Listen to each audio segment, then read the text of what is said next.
Employment exchange जोटा कि आपण मैंने जदि नाम रजिस्ट्रेशन करना शीघ्र आपण मैंने नाम रजिस्ट्रेशन कर दिंतु एवं जदि आपण मैंने नाम रजिस्ट्रेशन करते आपणकर रिन्यूअल डेट आसी जाइए आपण मैंने घरे बसिकी आपण पाखे जदि गोटे स्मार्टफोन अच्छी आपणकर निजर एम्प्लॉयमेंट एक्सचेंज रे आपण रिन्यूअल करेंगे घरे बसिकी बिना सीएससी सेंटर जाकि आपण मैंने निहाती भाव में समस्ते जानी जेकोसी आम ओडिशार गवर्नमेंट जॉब हो तो निहाती भाव में एम्प्लॉयमेंट एक्सचेंज सर्टिफिकेट दरकार होता है जमी कि ओडिशा पुलिस हो एसएपी आईआरबी हो एमती कि विभिन्न प्रकार जो पदवी अच्छी ताहिरे आपणकर एम्प्लॉयमेंट एक्सचेंज सर्टिफिकेट दरकार होता है। तो यहाँ आपण मैंने निहाती भाव में आगुआ रेडी करके रखिथा दरकार एवं जेकोसी पदवी बाहर जदि आपण मैंने नाम रजिस्ट्रेशन करुँच ताहले सेटा भलिट हम ना। तो आज यही भिडियो जाना जोटा कि आपण मैंने केमिति आपणकर एम्प्लॉयमेंट एक्सचेंज को रिन्यूअल करेंगे निजे घरे बसिकी आपण गोटे स्मार्टफोन जदि आपण पाखे अच्छी ए टू जेड आपन को सबकि जाना से भिडियोटी को स्टेप बाय स्टेप शेष पर्यंत देखो जोटा कि सबकि आपण मैंने जापर प्रथम आपण मोबाइल क्रोम ब्राउजर ओपन करेंगे से आपण मैंने सर्च बार रे सर्च करेंगे एम्प्लॉयमेंट एक्सचेंज सर्च कलापर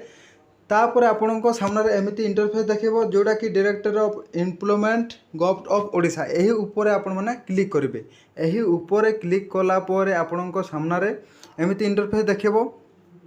ये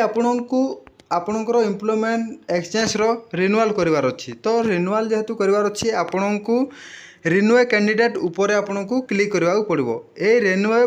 कैंडिडेट उपर क्लिक कलापर आपण सामने एमती इंटरफेस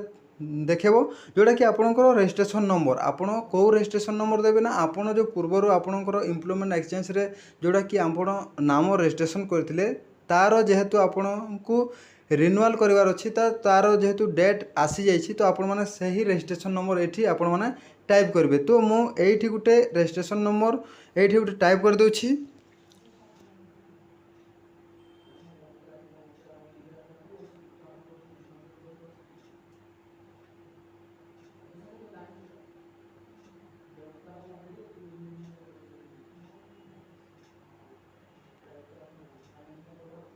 ये आपण मैंने आपणकर रजिस्ट्रेशन नंबर टाइप कर सारा पर यही सबमिट उपर आपण मैंने क्लिक करदेवे। यही सबमिट उपर क्लिक कलापर आपण सामने एमती इंटरफेस देखो। तो जेहेतु मुझा रिन्यूअल कर सारी तो मोर ये गोटे रिन्यूएबल गोटे लिखाई से शो करनी। तो ये आपणकर जदि आपणकर डेट गोटे मास लास्ट थी तो आपणकर ये गोटे से रिन्यूएबल गोटे ऑप्शन शो करिवो से ताको आपण माने सेठी गोटे थर क्लिक कले आपणकर रिन्यूअल हो गला। तो आपण तापर देखि पारबे जे आपणकर नेक्स्ट रिन्यूअल के को डेट रु को डेट पर्यंत आपणकर डेट अच्छी तापर आपण माने नेक्स्ट रिन्यूअल केबे करबे सब एठी आपणकर शो कर देबो। तो देखंतु मो एटा जो रिन्यूअल करथिली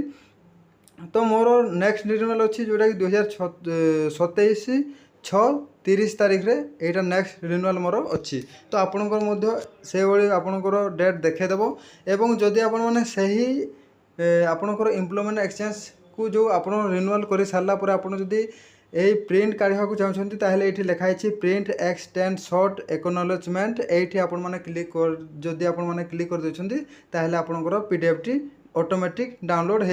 यहीपर हिसाब से आपण मैंने घरे बसिकी बिना पैसा क्या देकी आपण मैंने निजर एम्प्लॉयमेंट एक्सचेंज को आपण निजे ही आपणकर रिन्यूअल करेंगे। ये थिला संपूर्ण तथ्य जोटा कि आपन को जदि कौन